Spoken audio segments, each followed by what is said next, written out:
శ్రీ గురుభ్యో నమః. జై సద్గురు మహారాజ్ కి జై.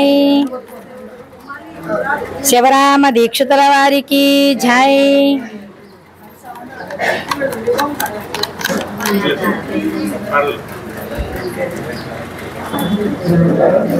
గురు సేవానంద నరసమాంబ సమేత పూర్ణ గురు నిజానంద గణిరాచార్య శిష్యరత్నం గురు సేవ విశిష్ట విమలాంబ సుబ్బయమ్మ గురుమాత నమామ్యహం. జై బోలో సద్గురు మహారాజ్కి.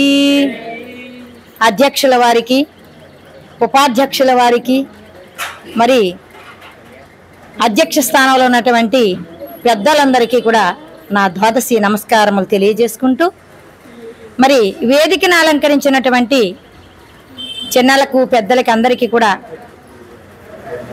మరి నమస్కారములు తెలియజేసుకుంటూ, ఈ యొక్క ప్రబోధని ఆనందాతీతముగా అతులితమైనటువంటి బోధని పెద్దలు అందిస్తున్నారు. అయితే ఇక్కడ అసలు నాయన గారికే 2-3 గంటల బోధ అందించాలని ఫస్ట్ కోరడం జరిగింది అందరూని. కానీ మళ్ళీ నాయన గారు అందరికీ పంచారు. అంటే బకాసురు తిండిలాగా ఆయనే తినేయకుండా అందరికీ పంచిపెట్టేశారు. గురుదేవ, అంటే ఇక్కడ తెలియవలసింది ఏమిటంటే, ఏది తెలుసుకుంటే జనన మరణ భ్రాంతి రహితమవుతుందో అటువంటి అచల పరిపూర్ణ పరబ్రహ్మ స్వరూపాన్ని బోధ ద్వారా ఈ జనన మరణం అనేటువంటి బాధ పోగొట్టుకోవడానికి వచ్చాము ఇక్కడికి. అంతేనా, ఇంకెందుకైనా వచ్చామా? పెద్దలు మరి ఆరట్ల రామారావు గారు, మరి గండికోట సుభద్రమ్మ గారు, అమ్మగారు మా గురువమ్మగారు సుబ్బయ్యమ్మ గారు, మరి వీరితో సహవాసం చేస్తూ గండికోట సుభద్రమ్మ గారు నాకు ప్రత్యక్ష ప్రమాణం. ఎందుకంటే రాజమండ్రి ఆశ్రమంలో 89 అనుకుంటా, ఆ టైంలో ఒక పాట పాడుతున్నాను. ఏమే పిల్ల, మీరు ఉంటే పాడుతురుగా నాకు ఇవ్వమని చెప్పి మైకి లాక్కున్నారు. అంటే అంత దిట్టగా ఉండేవారు అమ్మగారు. లాక్కుని మరి ఆవిడ పాడితే అప్పటికే ఆవిడకి చాలా వయసు పైబడి ఉన్నది. ఇంకా తలంతా మెరిసిపోయి వంగిపోయి ఉన్నటువంటి మహాతల్లి ఒక గంట వరకు కూడా ఆవిడ పాడుతూనే ఉన్నారు. అంత ఏంటంటే అంత అధికమైనటువంటి, అంటే వారికి తెలిసినటువంటి భాండాగారాన్ని పై అందరికీ పంచిపెట్టాలనేటువంటి ఆదుర్ద తప్ప రెండోది ఏమీ కాదు. కనుక అటువంటి దాన్ని మహాత్ములు పెద్దల ద్వారా తెలుసుకుంటే, గురు బోధల ద్వారా తెలిస్తేనే ఇది తెలియబడుతుంది తప్ప మరి ఎవరో ఏదో చేస్తే తెలియదు కాదు ఇది. అయితే ఇక్కడ మహాత్ములు అందరూ కూడా అన్ని విధాలుగా చెప్పుకొచ్చారు. మరి సమయం కూడా చాలా లాస్ట్కి వచ్చేసింది. మరి గట్టి గింజలు ఉన్నాయి, పొల్లు గింజలన్నీ ఎగిరిపోయి. మా తాతయ్య గారు అలా అనేవారు. ఇక్కడ గురు శిష్య అన్యోన్యం అనేటువంటిది చాలా గొప్ప విషయం. అంటే గురువు అంటే ఎలా ఉండాలి, శిష్యుడు అంటే ఎలా ఉండాలి, ఈ గురు బోధని ఏ విధంగా గ్రహిస్తే ఈ యొక్క జన్మ ధరించేటటువంటి అవకాశం ఉన్నది. 4 శుశ్రూషణలు లోలతగా వించుకొనుచు లోకాతీతం బాలోకించి గురిని చెయ్యి లోకము జోలు విడువు ఇంతే చాలన్నా నీతో కూడా ఇది మరువా కన్నా. కీలి తెలియని చదువు చాలా చదివెందుకు సాలించి నీ విట్టి కీలు తెలిచితేవేని చాలు చాలన్నా నీతో కూడా ఇది మరువా కన్నా. ముందు గురువుగారి దగ్గరికి శిష్యుడు వెళ్ళినప్పుడు శిష్యుడు ఏమి చేయాలి? 4 శుశ్రూషణలు లోలత గావించుకొనుచు లోకాతీతం. ఇది ఈ లోకానికి అతీతమైనటువంటి పరబ్రహ్మ స్వరూపాన్ని, పరబ్రహ్మ పరతత్వాన్ని తెలుసుకోవాలంటే ముందు గురువు గారికి సేవ చెయ్యాలి అన్నారు.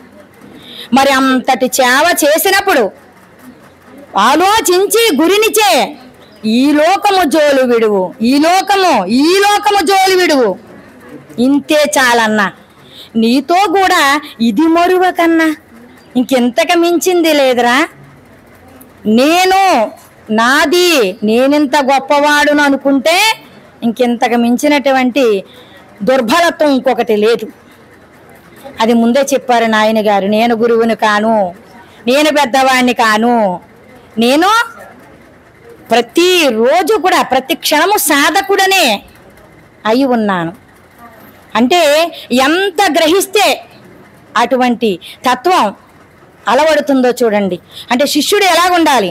ప్రేమల చిత్తుడు శిష్యుడు సవినయముగా దేశకులకు శరణాగతుడై త్రివిధ ప్రసాదములను కొని భవనాశ స్థితి లేని పద్ధతి వినినన్ తిరిగి రాని పద్ధతి గనినన్ భూమిలో వానికి సాటి బోల్పానెవ్వరూ లేరు. అటువంటి మహాత్మునికి పోల్చడానికి నీవింత గొప్పవాడు అని చెప్పడానికి ఉంది. అక్కడ ఏం చేశాడు? ప్రేమల చిత్తుడు, పరిపూర్ణమైనటి మనస్తత్వం కలిగినటువంటి వాడు మాత్రమే గురు సేవకర్హుడు.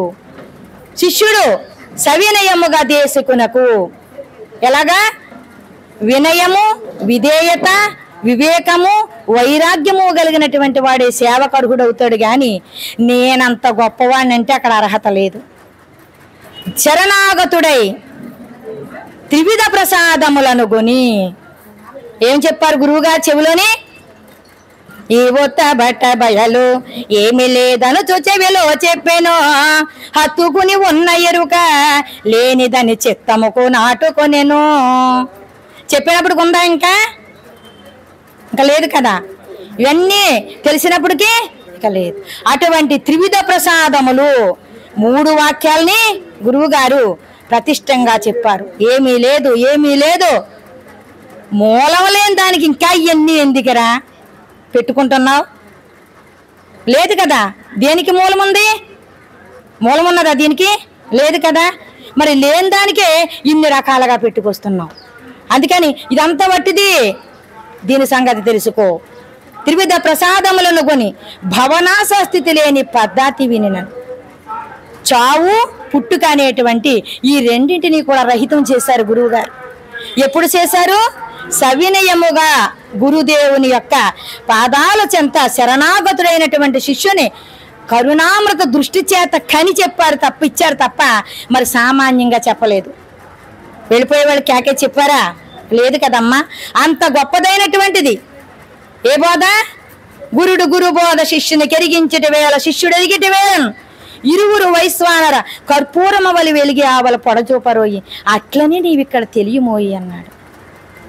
గురుగురు బోధల చేత ఎరిగి మరి ఉన్నటువంటి జనన మరణ రాహిత్యం అనేటువంటి ఈ యొక్క జాడ్యాన్ని పోగొట్టుకోవడానికే ఇక్కడ అంతా కూడా వచ్చి ఉన్నాం కనుక మరి ఇక్కడ ఏం వేసుకెళ్ళాలి? ఈ సంచిలోనే గురువు గారు చెప్పినటువంటి 4 వాక్యాల్ని మరి ఇందులో వేసుకుని ఎవరికి వారే మరి ఇక్కడే వదిలేసి వెళ్ళిపోతే కాదు, తరించుకోవాలి, సత్యించుకోవాలి, మరి దాన్ని ఆ యొక్క భావన చేసుకోవాలి.